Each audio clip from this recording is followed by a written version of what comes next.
Hey folks, Jeremy is here again, aka Captain Subpar.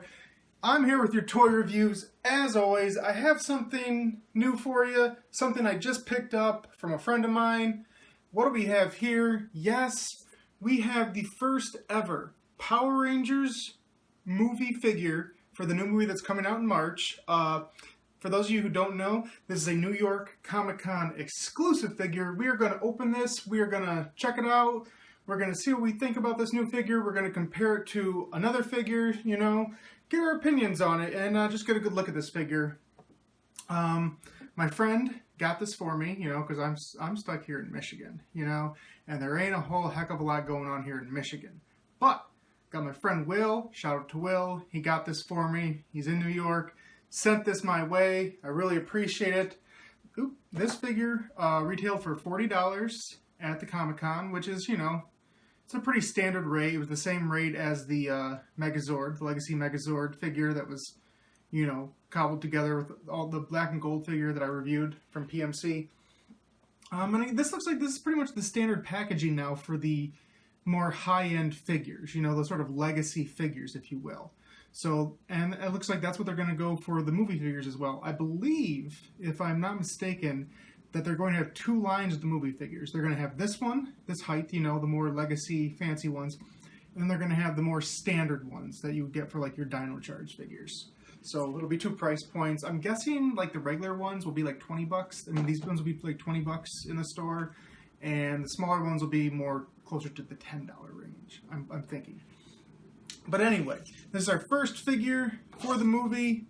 It says here it comes with the exclusive power coin. Same sort of design as the other packages, with the font on the side, mostly black. And yeah, there's the new logo, the movie logo, which I'm not a huge fan of. It's kind of bland, but oh well. So you see on the side, same sort of writing on both sides, logo on the top, black back, bottom and on the back it says, "The epic legacy of the Power Rangers lives on in the handsomely crafted Legacy figure collection. Each figure is sculpted with precision to include intricate details of texture and fabric nuance and is engineered to be highly posable with up to 22 points of articulation for dynamic and authentic posing." And then it's just basically, a full body shot there for the most part. Pretty basic. And we will take off the sleeve. Ta-da! And here we have it. All right. I think it is kind of weird that they put like the regular font on top, Like I'm sure they just leave that there for the other Legacy figures, but to have like the original font here and the movie font here is a little off, a little strange. And basically that, with the words on the back of this box and this back of the box, it looks like this is pretty much just an advertisement, really. They're really just trying to sell the whole concept of the entire Legacy figure line to you. Those are the 5 figures that are available so far. If you haven't seen it, I do have review videos for it. I have a video for the 3 Ninja Storm figures, and I have a review video for the 2 MMPR figures. So if you'd like, please, if you haven't checked them out yet, they're on my channel. Go give those a look, and I would really appreciate that. And then here in the front, we can see. So the question people have been asking is like, what is different from this figure as opposed to, when this figure comes out, for the whole line, and I keep saying a lot, in a couple months for the movie line. And obviously the main difference is that there is a coin. That's, that's what they keep advertising. Maybe it's a slightly different like finish on the toy.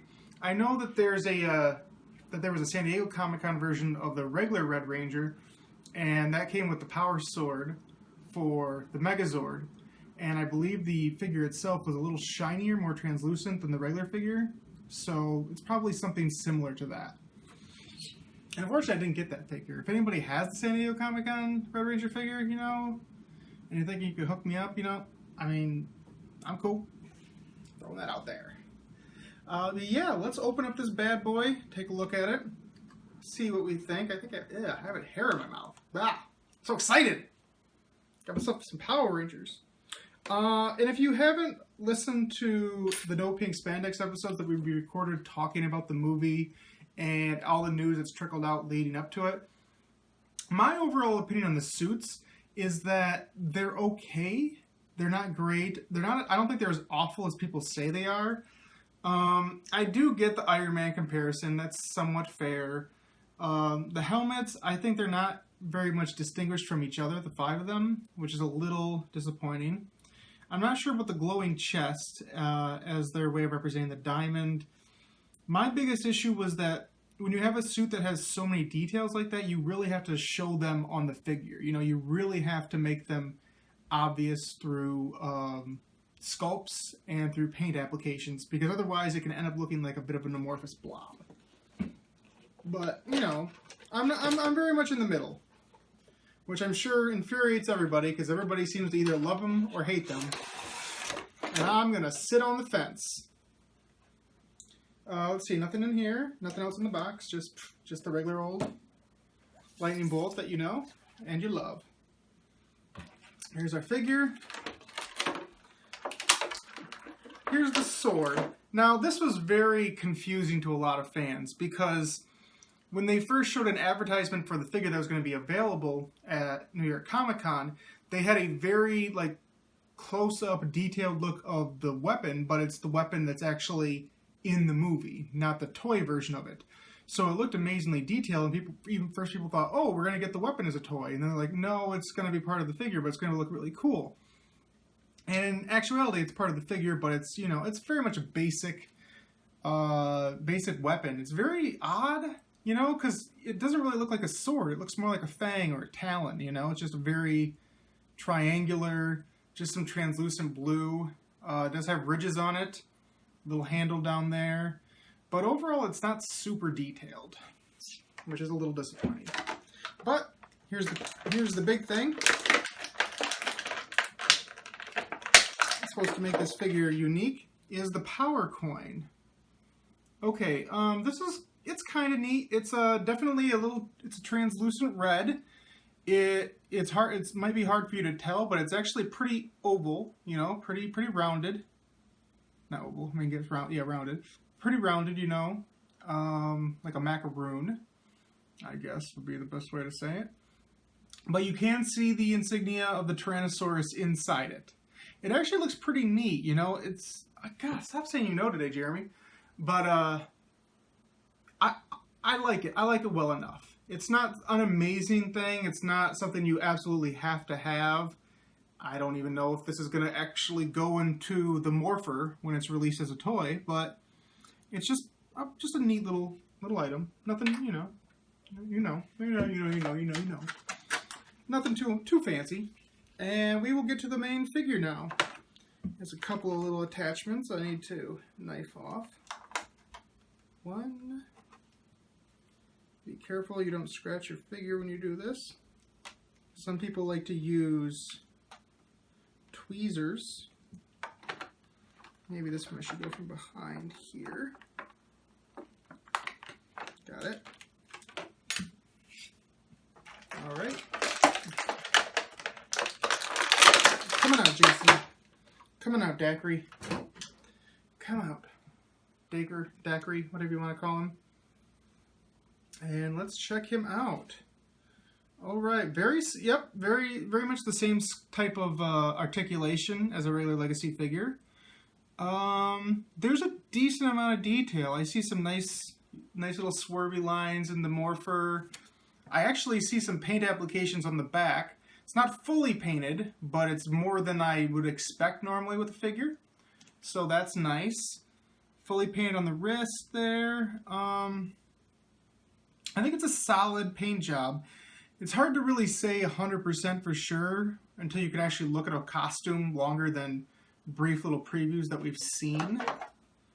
And this doesn't really help since it's all black and white to really get a better understanding of it. But again, the articulation, like I've said with the other figures, full round joints at the wrist. You know, it's got a double joint here at the elbow.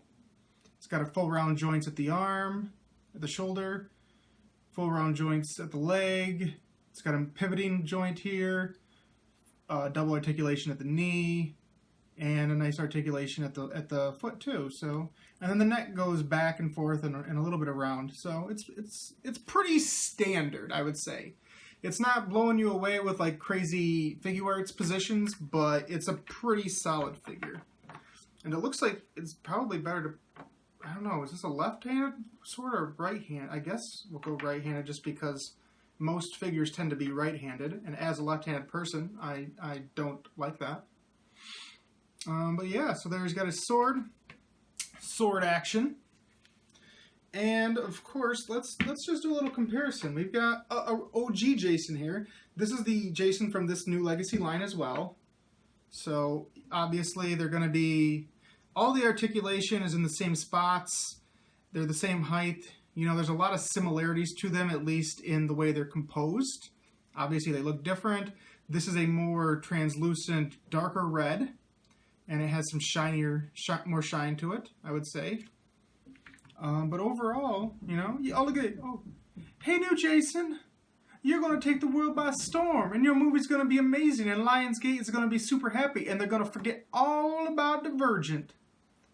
Hey, old Jason, you're doing conventions and making questionable movies. That's cool. That's all I got. Not much of an improv man, but, you know, so we got... cool, you know, stop saying you know. But we have a couple of figures here, you know, man. I don't know. I don't, because it's a decent figure. It really is. And I think your value of this figure is very much placed in how much you like the new suits.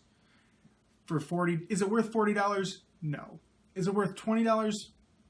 Maybe. I think it's probably worth the $20 price tag. But for me, I just kind of like having it because it's an exclusive. It's, like they said, it's our first figure from the new movie. So whatever you say, ultimately you can say, you know what, I have this figure. I have this very first figure. Maybe this movie's going to be a cool franchise, and you can be like, yeah, check it out. I was on the ground floor. I got this neat little deal. And for me, it's obviously more a sentimental value than anything. If I was like, oh my gosh, I gotta have it right now, I would have tried to buy 2 of them. And that's just not happening. But I have a cool little coin. I have a cool little Jason. I have a cool old Jason. I have 2 Jasons. Put them together. Jason. I can't believe I referenced that video. Anyway, I think that's gonna be it for me, guys.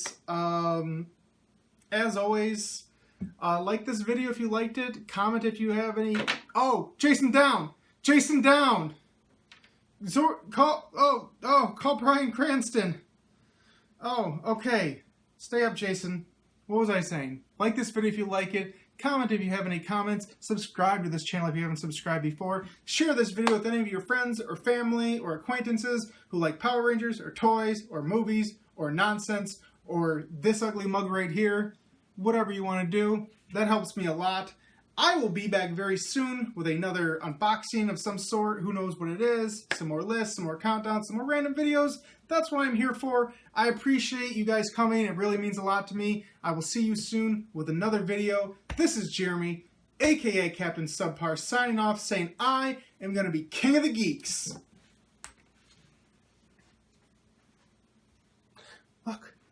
Look at it. It's pretty. Oh, it's pretty.